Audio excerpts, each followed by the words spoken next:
to my channel College Guru 2020. We shall learn about the origin and evolution of banking in India.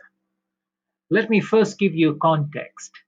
The term bank could be traced to its origin to the French word banqui and the Italian word banca. It was referred to a bench. Yes, quite the furniture you will find in classrooms of schools. Although it suggests a piece of furniture, in the past, among merchants and traders, it was meant for keeping, lending, and exchanging of money or coins in the marketplace. The first bank, called the Bank of Venice, was established in Venice, Italy, in 1157 to finance the monarchs in their wars. Let's go back in time to understand the origin and evolution of banking in India. Banking in India originated during the end of the 18th century. Bank of Hindustan was the first bank to be established in 1770, followed by Bank of Bombay in 1840, and finally Bank of Madras in the year 1843. These three banks were merged into one entity, the Imperial Bank of India, in 1921. The Reserve Bank of India was commissioned in 1935 and nationalized in the year 1949. The Imperial Bank of India was later renamed as State Bank of India in the year 1955. The banking sector development over the past decades can be divided into three major phases.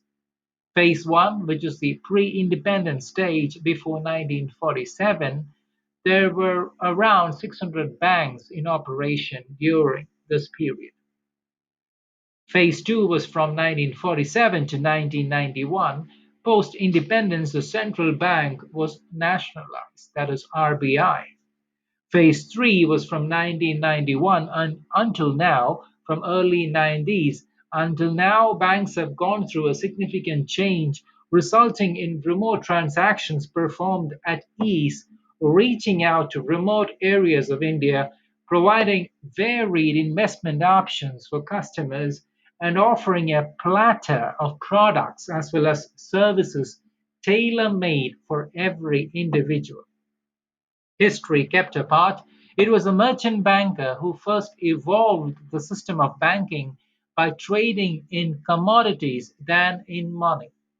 Their trading activities required remittance of money from one place to another, much similar to the bank transfers happening today. For this purpose, they issued hundis to remit funds, similar to a letter of credit.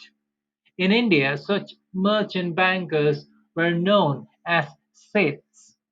The second stage in the growth of banking was at the behest of the goldsmith. The business of Goldsmith was such that he had to take special precautions when it came to keeping safe custody of gold and jewelry.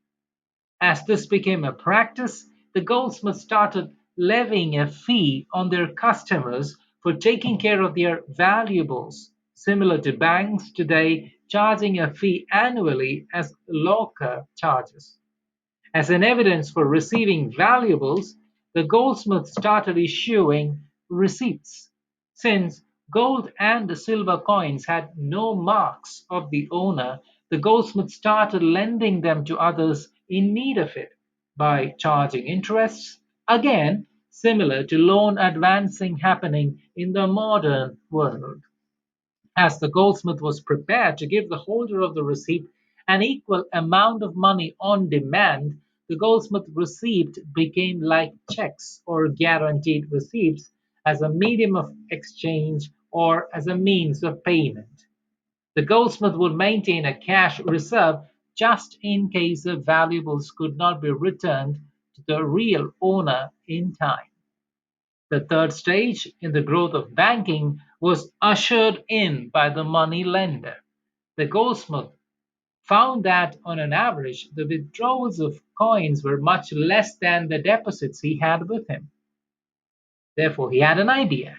Why don't I lend these coins and charge an interest?